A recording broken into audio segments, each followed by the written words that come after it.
What is it about the Central Divisions? I can't make sense out of them. Can the Cardinals? You are Locked On MLB. Your daily MLB podcast. Part of the Locked On Podcast Network. Your team every day.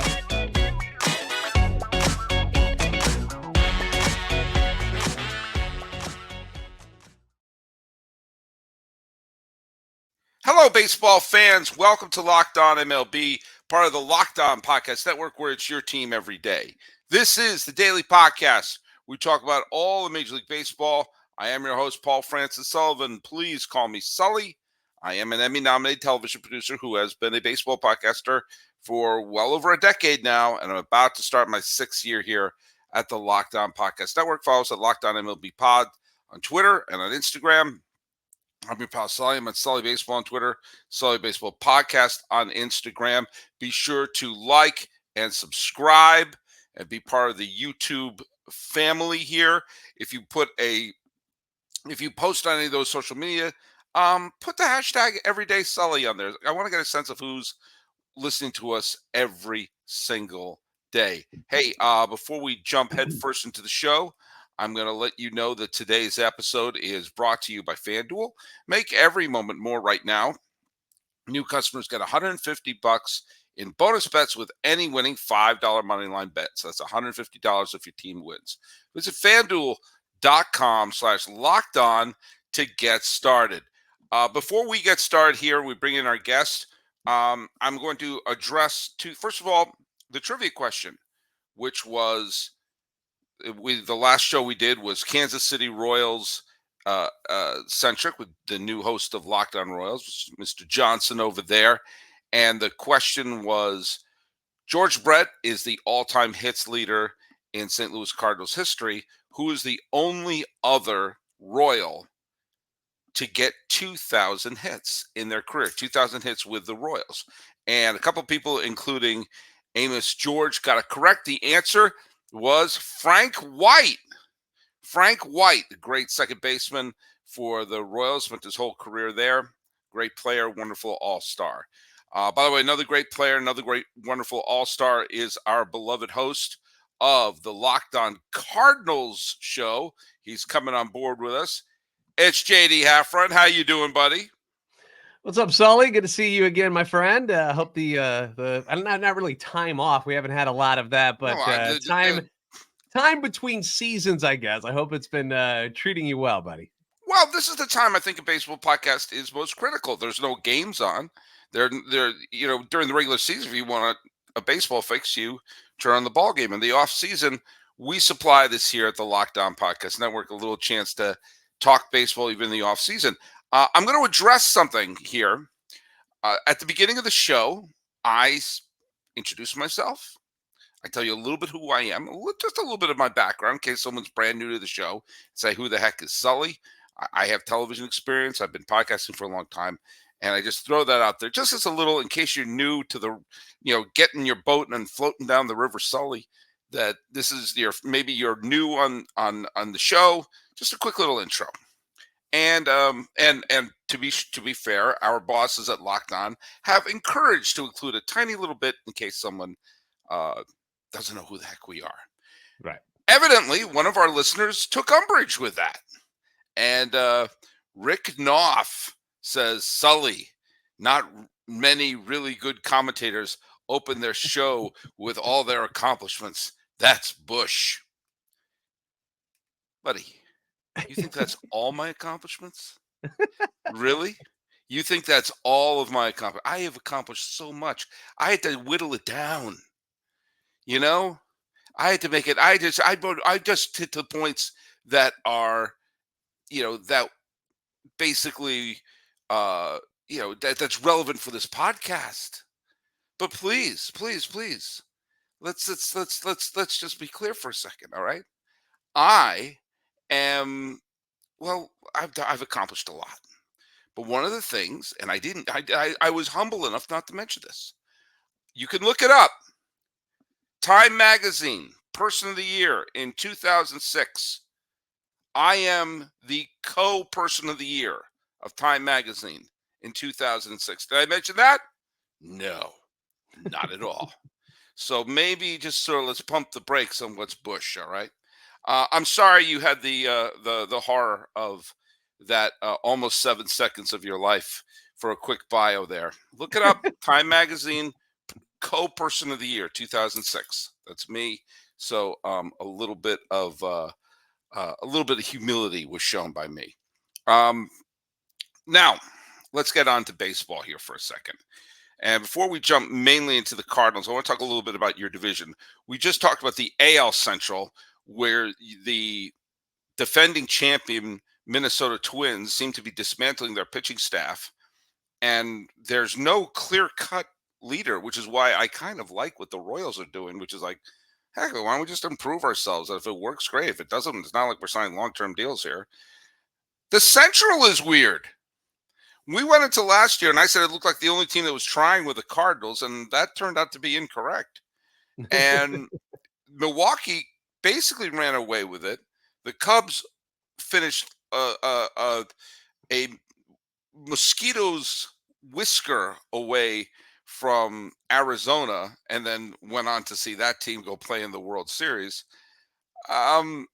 It's a strange division, and other than St. Louis, you see you saw a council move from Milwaukee to the Brewers, but I've spent more on the upkeep of the background of my Locked On MLB studio here than the Cubs have spent on free agency, and I think that's actually accurate at this point.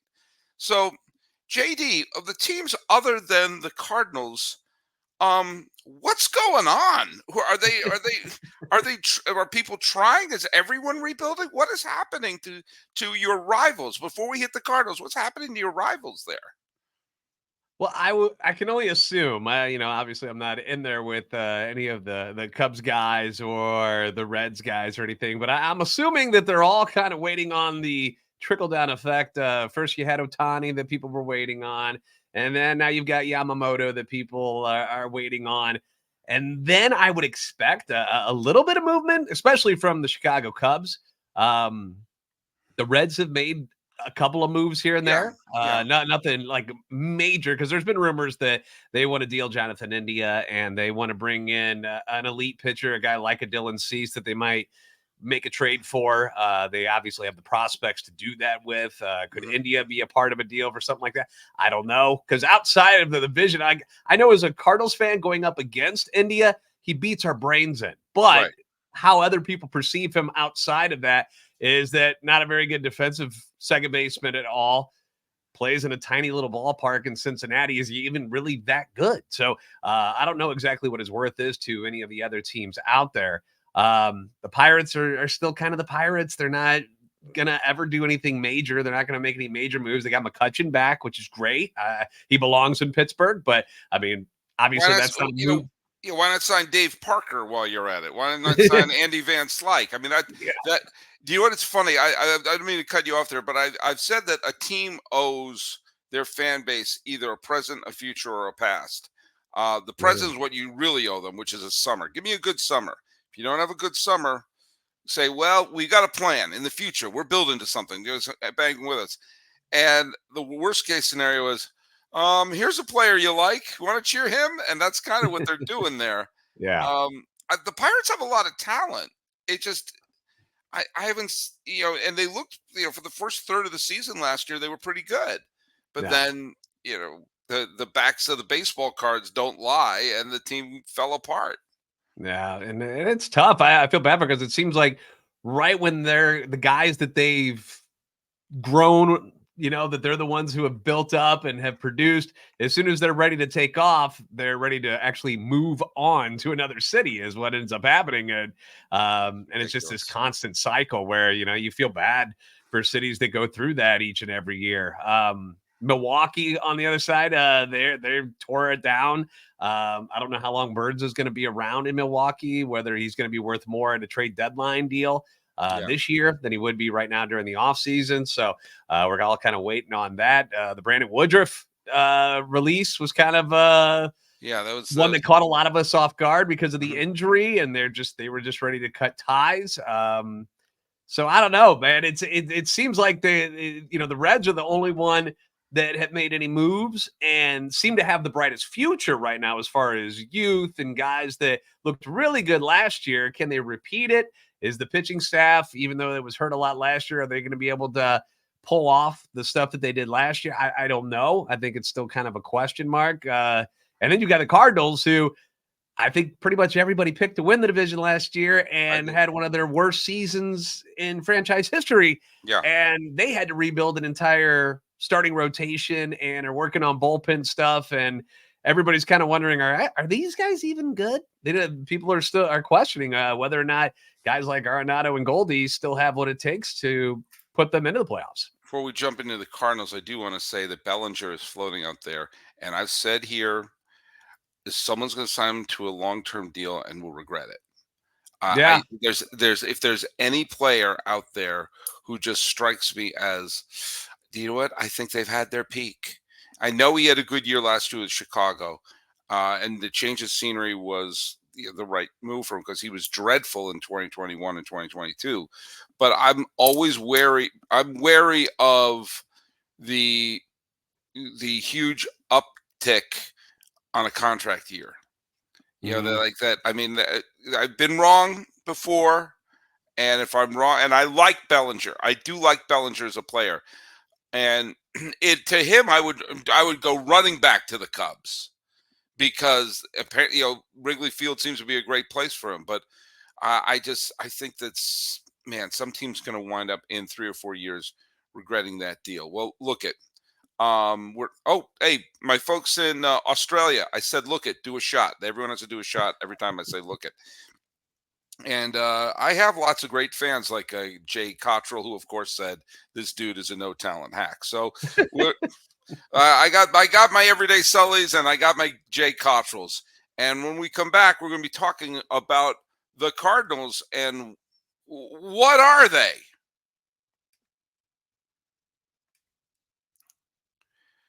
Would you put your money on the Cardinals? Would you push all the chips to the center of the table for the Cardinals? I don't know, but maybe if you do, you should use FanDuel. Now look at, there you go. Another one for you. FanDuel is America's #1 sportsbook. Right now, new customers get $150 in bonus bets with any winning $5 moneyline bet. That's $150 if your team wins. If you've been thinking about joining FanDuel, and I know you have, there's no better time to get in on the action.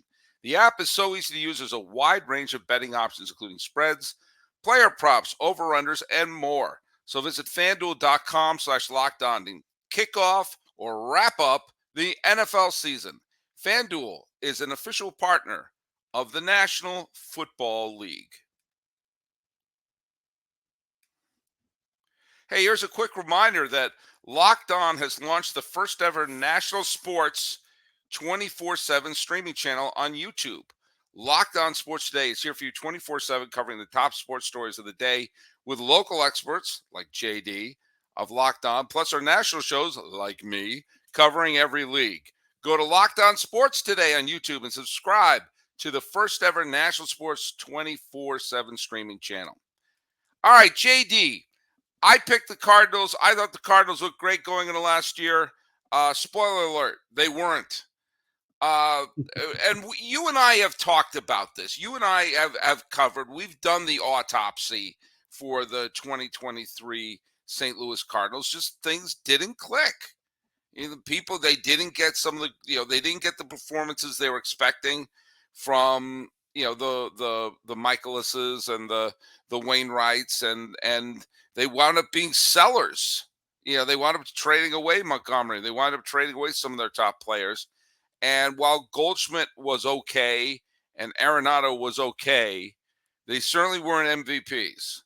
So, and they wound up trading away their O'Neill to the Red Sox. So, all right, talk to me about what they've been doing this offseason. What has there been any movement or anything that has excited you as a big Cardinals guy? Well, it's hard not to be excited about Sonny Gray, who has been very, very successful over the last couple of years. He was a very Cardinal type of guy. Like when we headed into the offseason and you kind of pick and choose of like, who would be a good fit for the St. Louis Cardinals? Sonny Gray was always at the top of the list. 34 years old. Was it going to cost you one of these 7-year deals, which the Cardinals are deathly afraid of? Apparently, they just will not go towards that type of contract. That is not something that interests them. A guy that was from the Midwest area, lives in Nashville, so he wanted to be closer to home. It just made a lot of sense. Now, when the Braves started peeking their heads into things and you start hearing them talking about Sonny Gray and how they would like to get their hands on him, I got a little nervous, because if you had to choose, would you go with 91 loss St. Louis, or do you go down to the Atlanta Braves, one of the best teams in baseball, on one of the best pitching staffs in baseball already? So I was a little bit shocked when it ended up being where he landed. I was a little bit surprised by that. But apparently this is where he wanted to be. He wanted to be a St. Louis Cardinal, and that was something that they took advantage of. His introduction press conference was one of the more unique ones I've ever seen, because he first off, he carries a baseball with him at all times. Didn't know that was something that he did. But he talked about culture. He talked about changing the mindset of how things were done in St. Louis. He thought that guys like Lance Lynn and Kyle Gibson, who were the other signings that they had for their rotation, like how, as far as attitude and the way they carry themselves in a clubhouse and on the roster, that was going to be just as important as to what they do on the field, which got me thinking more and more about, last year, as bad as it was, we saw the on-field stuff. Were they really a 91 loss team? Because you remember, they're basically a AAA team after August. Right. They weren't, it wasn't like they were fielding anybody all that great. But things had soured really badly in the clubhouse. You had some guys that clearly weren't a fit. That they just didn't mesh well together. And who would be an example of that? The guys that were, nobody ever specifically named people, but Ollie Marble, their manager, at the end of the season, made a point to say that we need to weed out some of the people in here that aren't on the same page as what the Cardinals are trying to accomplish. And you saw them move on from guys like a Jack Flaherty, who people sometimes accused of not having the best attitude. Tyler O'Neill is a guy that they think, after that initial series against the Braves where he wasn't hustling around third base, Ollie calls him out to the press about, that's not how we play ball here, blah, blah, blah. Whether or not you agree with him doing that or not, because I was somebody who was like, that kind of feels like it should have been handled in the clubhouse. But that was something that was called out, and they wondered if Tyler O'Neill was somebody that maybe didn't have the best attitude. It wasn't so much about the team anymore, but was trying to just kind of take care of himself these days. But again, they never said exactly who these people were. Genesis Cabrera was a guy that they DFA'd, ended up in Toronto, pitched very well for them after he left St. Louis. But he was a guy that clearly did not click well with what was going on in St. Louis. So just a few names that possibly could be the guys they're talking about there. Again, they never specifically said, but you kind of see how they treated certain people and what they did with their moves. And you just you can guesstimate who these guys might have been.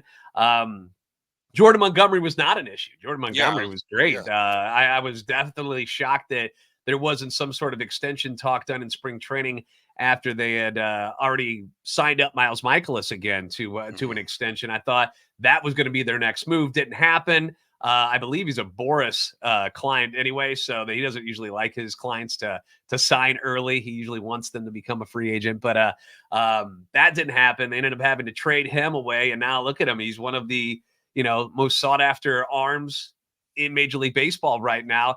And you would think that the Cardinals made a mistake there. They were looking for pitching. They had a guy who clearly was somebody who was pretty good, pitched well in St. Louis, was amazing with the Rangers in the postseason, and they let him slip through their fingers. So they had to go out and get some other guys. Excited about Gray. The Lance Lynn and the Kyle Gibson signings, you look at some of their stats, and you're like, oh my gosh, a lot of hits, a lot of home runs, a lot of runs in general.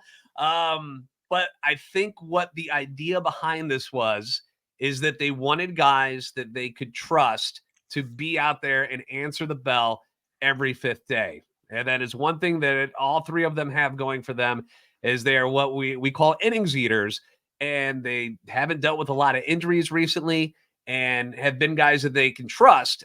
Because I even got a stat for you, Sully. You're going to like this. I did some homework for you. 6+ innings over the last 3 seasons. If the Cardinals get 6+ innings out of a starter, their record is 122-62. Yeah, that makes so sense. A 663 winning percentage. Last year, as bad as the team was, 35-25 when they have a pitcher go 6+ innings. If they drop fewer than that, their record is 132-170. So they believe, at least this is what I'm thinking, they get the guys that they can trust to be out there to get you the 6 innings. That will leave their bullpen not being as taxed as it was so early on last year when you had Adam Wainwright going 3 innings, or you had, you had Steven Matz, who constantly gets hurt, which they're going to try him again this year. But another guy that, he can't answer the bell every day, where they were trusting rookies to come up. Jack Flaherty was throwing, 3 and 4 innings and throwing 120 pitches in those starts, and it was a mess from the get-go, and they just never could climb out of that hole. As soon as something started to look like it was getting better, something else would happen. Another injury to another player, whether it was Lars Nootbaar or Wilson Contreras is being talked about getting moved to left field. Like, just weird stuff was happening last year. Very non-Cardinal stuff, the stuff that we're used to. We're not the drama team. We're the boring team that just shows up and does their job. And all of a sudden we have 90-something wins at the end of the season. And everybody's like, yeah, there they are again. And it was just completely opposite last year. And it was just a weird season. And they had a horrible bullpen on top of it. Yeah, and of course, what comes first? I'd always, the innings of the bullpen. It'll never cease to amaze me. I saw it in the postseason as well. When you're yanking these pitchers, after 78 pitches and 5 1/3 innings, and you wonder, where's our bullpen gassed? Well, because you didn't. That's why I was so happy when Bochy would push some of his pitchers. Like, yeah, give me another inning. Give me you're facing the bottom of the lineup. Give me another inning. And those are the kind of guys that the Cardinals were targeting, because as bad as, again, the numbers were for maybe Gibson and Lynn last year with what they gave up. One of the reasons why they gave up so many hits and stuff, because they were out there every game. They were getting 30-something starts last year, and they're hoping they'll improve. I mean, Gibson, 15-win pitcher for a very good Baltimore Orioles team last year. They seemed fine with him in their rotation. Why would the Cardinals expect to be better than that? Should they have gone for somebody, a little more, I don't know, elite of a pitcher than those guys? There's an argument to be had there, but it was something they obviously targeted. They wanted Gray, they wanted Lynn, they wanted Gibson, and those guys wanted to play in St. Louis. That was something that their president of baseball operations, John Mozeliak, brought up a lot, was that these were guys that wanted to be in St. Louis. So it made a lot of sense to bring them in. Mozeliak will be discussed when we come back. Ooh.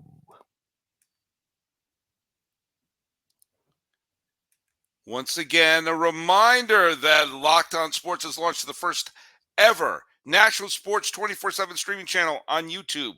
Locked On Sports Today is here for you 24/7, covering the top sports stories of the day with experts of Locked On, plus our national shows covering every league.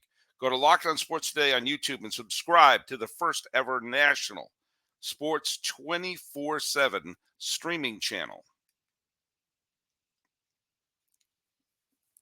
We're here with JD Hafron, who, JD, you gave me the transition I was waiting for, and you didn't even know it. Mozeliak, right? All right. Is he on the hot seat? As we've now gone 10 years without a Cardinal pennant. We've had some colossally disastrous moves, including Alcantara, including Gallen, including Adolis Garcia, who I'm going to go out on a limb. All of them could be pretty helpful in a Cardinal uniform right now. And you didn't even mention a Rosarena yet. Thank you. Yeah, a Randy Rosarena would look pretty good in a Cardinal uniform. I knew there was one I was forgetting off the top of my head. And then he spent the sun, the moon, the stars to bring in Arenado and bring in Goldschmidt. He tries to replace Yadier Molina with Contreras, and there's talk about putting him in the outfield.